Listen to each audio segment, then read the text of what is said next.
si cantik Nikita Mirzani. Oh no! Satu hari bisa mendapatkan 1 miliar dari endorse, dari iklan, dari kalau live dan lain sebagainya. Bisa dibuktikan bisa mendapatkan 1 miliar. Selama 1 bulan, otomatis penghasilannya dia itu sudah 30 miliar.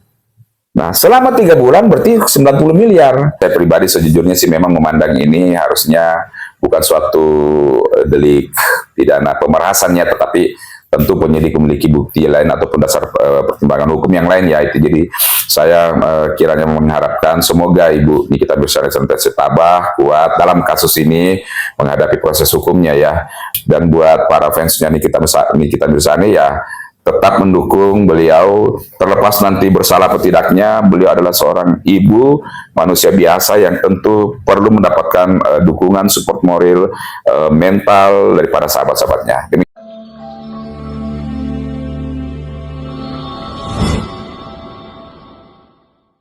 Insya Allah tanggal 28 jam 10 pagi hari Rabu itu sidang pertama. Jadi saya berharap teman-teman mungkin bisa membantu untuk hadir. Tanggal 28 jam 10 pagi insya Allah sidang pertama perkara nomor 489 PDTG 2025 PN Jakarta Sel. Saya mendapatkan peramanah dari Nikita Mirzani dan dia juga meminta saya segera dalam 1-2 hari ini segera memasukkan gugatan Wan Prestasi. Gugatan Wan Prestasi itu segera saya daftarkan dengan yang menjadi tergugat itu adalah RG. Ya, yang menjadi tergugat adalah RG, yang kedua adalah AM, yang ketiga, mohon maaf ini bukan tergugat tapi turut tergugat satu, ya, Kepala Kepolisian Republik Indonesia. Turut tergugat 2 adalah Jaksa Agung Republik Indonesia, dan ada 1 perusahaan juga menjadi turut tergugat 3. Dari gugatan Wan Prestasi ini nanti saya akan menguji persoalan ini bahwa disinilah sebetulnya ini adalah persoalan keperdataan yang dipaksa menjadi perkara pidana, seperti itu. Jadi patut diduga ini adalah sebuah perkara perdata yang dipaksa. Saya ulangi, patut diduga sebuah perkara keperdataan yang patut diduga dipaksa menjadi perkara pidana, seperti itu. Seperti yang dilakukan ya, memang tidak ada RG. pemerasan. Bagaimana orang pemerasan orang dalam keadaan bebas merdeka? Dia yang pertama kali menelpon dan dia sendiri yang membuat kesepakatan, dia yang menentukan juga sistem pembayarannya. Terus dia juga minta kalau dalam waktu setahun diberitahukan kembali, dan itulah yang saat ini akan saya akan uji. Jadi saya diminta sama Nikita segera untuk ajukan, Bang, daftarkan saja Bang gugatan Wan Prestasinya. Banyak. Selamat sore Pak Somad. Sore bro. Ini ada berita yang sangat menarik dan mungkin lagi dibahas di sosial media Pak. Oke. Perihal Nikita Mirzani menggugat Reza Gladys sampai 100 miliar. Gimana 100 miliar ya. Si cantik Nikita Mirzani. Ya, jadi tentu orang yang cukup mengamati media sosial ini memang menjadi suatu berita yang menarik, di mana seorang ibu Nikita Mirzani melakukan gugatan perdata kepada Dr. Reza Gladys. Dan nilainya yang fantastis, 100 miliar. Nah, kalau kita melihat ke belakang dulu peristiwa ini, di mana adanya laporan kepolisian atau LP dari Dr. Reza Gladys terhadap Nikita Mirzani dengan pasal sangkaan itu pemerasan ya. Dan dulu beberapa media juga pernah meminta pendapat saya sehubungan dengan unsur pemerasan ini, dan memang kalau menurut saya dari bukti-bukti yang kita tahu atau kita punya, ini masih jauh daripada unsur pemerasan itu dari situ dulu ya. Karena kenapa? Stafnya itu hanya menyampaikan dengan nada yang normatif, tidak ada pendekatan secara verbal, tidak ada intimidasi, tidak ada suatu kepentingan yang dirusak, yang diganggu ataupun dicemarkan. dan lain sebagainya. Dan saya memang menganggap waktu itu bahwa unsur pencemaran ini sepertinya kalau menurut saya pribadi itu tidak masuk, tetapi kan penyidik berkata lain. Nah, kalau kita melihat sekarang apa yang terjadi bahwa ternyata berkas perkaranya itu diajukan ke jaksa dan kemudian jaksa mengembalikan kepada penyidik ya. Ini yang terakhir yang kita ketahui ya. Saya tadi sempat lihat berita kalau tidak salah itu P19-nya di tanggal 5 Mei apa 7 Mei. Kurang lebih seperti itu. Nah, kemudian kita mendapatkan berita adanya gugatan perdata oleh Nikita Mirzani ini ya. Dan secara naluri hukum kita bisa memperkirakan bahwa dasar gugatan ini karena adanya P19 ini, pengembalian berkas perkara ini oleh jaksa dinyatakan belum lengkap dan minta untuk dilengkapi pihak penyidik atau pihak kepolisian. Dan ini kalau dilengkapi kembali oleh kepolisian dan kemudian ditolak kembali, kasus ini bisa-bisa dinyatakan dihentikan ya. Nah, saya sih meyakini atau memperkirakan dasar gugatan ini oleh Ibu Nikita Mirzani atau pengacaranya adalah dikembalikannya berkas perkara ini oleh kejaksaan kepada kepolisian, sehingga pihak Nikita Mirzani dalam hal ini pengacaranya memiliki satu dasar hukum yang tepat untuk melakukan gugatan kepada Reza Gladys karena menganggap bahwa apa yang dilaporkan itu adalah sesuatu yang tidak tepat dan kemudian dikembalikan, dan kemudian inilah yang dikatakan sebagai suatu dasar hukum untuk melakukan gugatan terhadap Reza Gladys ini yang senilai 100 miliar ini. Jadi kalau secara konstruksi hukumnya kurang lebih seperti itu. Oke Pak. Nah, di sini kan disebutkan gugatan uang prestasi. Ya, mungkin saya orang awam ya, mungkin teman-teman juga ada sebagian yang tahu, ada yang tidak tahu. Apakah sih yang dimaksud dengan gugatan prestasi? Ya.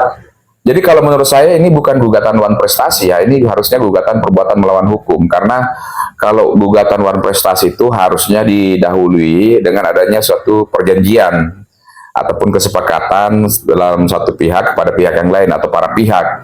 Nah, dalam hal ini kan kita bisa melihat bahwa yang setahu kita tidak ada satu perjanjian tertentu antara Reza Gladys, Dr. Reza Gladys dan juga Nikita Mirzani ya. Sehingga harusnya gugatan itu adalah gugatan perbuatan melawan hukum yang tidak perlu ada satu dasar perjanjian bersama karena adanya suatu kepentingan yang dirugikan.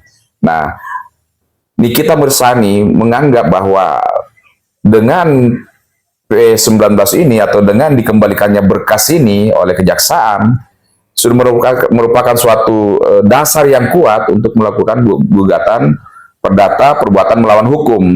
Sehingga apa? Sehingga melayangkan gugatan yang kalau kita dengar bersama itu atau lihat bersama adalah 100 miliar. Jadi harusnya ini gugatan perbuatan melawan hukum. Akan tetapi kalau memang ada suatu kesepakatan antara Nikita Mirzani dan Reza Gladys dalam hal ini, ya itu memang jatuhnya adalah gugatan wan prestasi. Nah, tinggal kita akan melihat ya beberapa juga keterangan-keterangan dari pengacaranya kita melihat bahwa adanya semacam kesepakatan entah itu tertulis atau verbal antara tim Nikita Mirzani atau Nikita Mirzani bersama dengan tim ataukah Dr. Reza Gladys ini, semacam ada suatu kesepakatan. Nah, apakah ini yang juga digugatkan? Nanti kita lihat lah ya, kita coba dalami beritanya. Tetapi intinya kalau memang ada kesepakatan antara berdua, ada perjanjian yang timbul, itu bisa menjadi dasar tentunya pasti terhadap gugatan wan prestasi tersebut gitu ya. Jadi bisa perbuatan melawan hukumnya dan bisa juga terhadap gugatan wan prestasinya. Nanti kita bisa cek bersama gitu, karena saya juga belum terlalu update di situ gitu. Oke, kalau menurut Bapak sendiri nih, gugatan itu menyampai 100 miliar, wajar nggak sih? Atau mungkin ya gimana menurut Bapak? Oke. Kalau bicara tentang gugatan, yang pertama itu adalah kalau dia itu perbuatan melawan hukum, tentunya gugatan yang merugikan secara material. dan kemudian gugatan yang merugikan secara imaterial yang tentu harus atau bisa dibuktikan. Kalau terhadap Wan Prestasi itu adalah gugatan terhadap berapa kerugian yang dirasa oleh salah satu pihak yang lahir yang timbul karena adanya perbuatan ingkar janji daripada perjanjian ini, dan itu pasti ada dituangkan di dalam perjanjian tersebut. Ya, baru kemudian juga boleh tetap dimasukkan ke dalam gugatan Wan Prestasi ini kalau memang dirasa ada suatu kerugian imaterial yang terbukti gitu ya. Nah, kalau bicara tentang Ibu Nikita Mirzani, kalau di luar daripada pokok perjanjian itu ada memang suatu unsur yang membuat Nikita Mirzani merasa rugi 100 miliar, ya itu sah-sah aja. Tapi kalau mungkin berbicara tentang kerugian imaterial, ya kita bisa coba melihat bahwa memang seorang Ibu Nikita Mirzani ini ya public figure ya. Public figures, dia punya banyak fans, dia punya banyak mata pencarian, endorse, bintang iklan mungkin dan lain sebagainya. Jadi memang besar potensi yang bisa di-create selama Ibu Nikita Mirzani ini berada dalam tahanan. Kalau itu terhadap PMH-nya. Tapi kalau bicara terhadap Wan Prestasinya, ya memang apakah 100 miliar ini bagian daripada kerugian material yang timbul akibat ingkar janji dari perjanjian ini, ataukah dikategorikan sebagai kerugian imaterial. Nah, itu nanti akan dilihat pada saat atau isi daripada gugatan daripada Nikita Mirzani ini. Tapi kalau bicara imaterial atau bicara katakan sosoknya Nikita Mirzani yang memang public figure, dan otomatis akan ada semacam pencemaran nama baik ataupun semacam nafkah yang selama ini bisa didapatkan dengan nilai yang fantastis, kerugian-kerugian ini bisa dibuktikan, ini bisa menjadi kerugian imaterial. Dalam artian apa? Bahwa selama ini dia bisa mendapatkan hasil segitu, tetapi karena ada perbuatan-perbuatan tertentu yang diduga dilakukan oleh Dr. Reza Gledis ini, itu akan menimbulkan suatu kerugian yang kemudian dikatakan sebagai kerugian imaterial. Oke, ini banyak nih Pak, fans tuh bahkan ada yang nggak terima ya. Oh, kenapa cuma 100M? Tuh banyak yang komen, banyak yang typing. Kenapa kalau saya sih lebih setuju 1 triliun atau mungkin 5 triliun atau berapa? Apakah bisa ditentukan atau ada maksimalnya nggak sih gugatan tersebut? Kalau kerugian imaterial itu tidak ada maksimalnya, tidak ada minimalnya. Tetapi lebih kepada berapa kira-kira kerugian yang secara tidak langsung kita dapatkan dengan adanya suatu perbuatan melawan hukum seseorang terhadap dirinya kita gitu ya. Mau gugat 1 triliun boleh, tapi bisa nggak membuktikan bahwa kerugian material itu memang sampai sebesar 1 triliun. Dan itu harus ada pembuktiannya. Semisal begini, kalau seorang Nikita Mirzani 1 hari bisa mendapatkan 1 miliar misalnya ya, dari endorse, dari iklan, dari kalau live, dan lain sebagainya. Bisa dibuktikan bisa mendapatkan 1 miliar. Selama 1 bulan, otomatis penghasilannya dia itu sudah 30 miliar. Nah, selama 3 bulan berarti 90 miliar.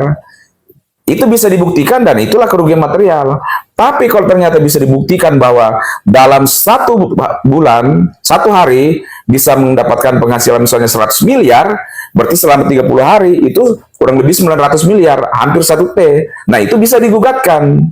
Jadi kembali lagi bahwa tidak ada minimum ataupun maksimum yang mengenai gugatan imaterial ini, tetapi tentu kuasa hukumnya menyusun ini benar-benar sangat terarah, harus memiliki dasar sesuai dengan apa yang menjadi income daripada Nikita Mirzani, sehingga di mata hakim ini itu tidak mengada-ada, karena seorang yang melakukan gugatan imaterial dan juga mengada-ada itu tidak tepat juga gitu ya, karena nanti ya hakim tentu pasti akan menganggap itu suatu gugatan yang lemah, dasarnya pembuktiannya itu lemah. Tapi kalau bisa dibuktikan 1 triliun kerugian imaterialnya Nikita Mirzani, ya bisa aja, tidak ada masalah gitu. Oke Pak, mungkin Bapak bisa menyampaikan sesuatu untuk Nikita Mirzani atau untuk fans-fansnya juga. Ya. Silakan. Oke, pertama saya mau menyampaikan ya bahwa semoga Ibu Nikita Mirzani tabah dalam menjalani proses hukum atau masalah yang dihadapi sementara ya. Kalau saya pribadi sejujurnya sih memang memandang ini harusnya bukan suatu delik pidana pemerasannya, tetapi tentu penyidik memiliki bukti lain ataupun dasar pertimbangan hukum yang lain ya itu. Jadi saya kiranya mengharapkan semoga Ibu Nikita Mirzani senantiasa tabah, kuat dalam kasus ini menghadapi proses hukumnya ya. Kemudian berikutnya semoga juga keluarganya, anak-anaknya, Ibu Nikita Mirzani kan ada anak kecil ya, semoga bisa tetap baik-baik saja, tawakal di dalam menjalani proses ini ya. Dan ya mudah-mudahan apa yang diperjuangkan kalau memang itu benar terhadap gugatan ini biar bisa berhasil ya, bisa berhasil dengan baik. Nah sehubungan dengan kalau nanti ternyata dinyatakan bebas murni atau perkara ini tidak bisa dilanjutkan, nah itu pasti PMH-nya itu bisa dapat. Jadi ini menjadi awasan juga bagi seseorang untuk tidak gampangan melaporkan seseorang atau tidak gampangan menggugat seseorang, harus ada dasar hukumnya. Karena ketika suatu LP dinyatakan tidak diterima, berhenti atau SP3 atau gugatan ditolak, nah pihak lawan itu atau pihak seberang itu bisa melakukan gugatan balik ya, bisa melakukan LP balik. Jadi setiap orang lebih berhati-hati, jangan karena mungkin merasa punya uang, kekuasaan, seenak-enaknya. Sekarang itu dunia sudah modern, masyarakat sudah bisa melek hukum, tahu hukum, dan begitu banyak tim-tim hukum, para advokat, pengacara, dan lain sebagainya yang siap membantu masyarakat yang terzolimi ya. Dan buat para fansnya Nikita Mirzani ya, tetap mendukung beliau, terlepas nanti bersalah atau tidaknya, beliau adalah seorang ibu, manusia biasa yang tentu perlu mendapatkan dukungan, support moral, mental daripada sahabat-sahabatnya. Demikian, terima kasih. Oke, terima kasih Pak. Selamat Siap. sore.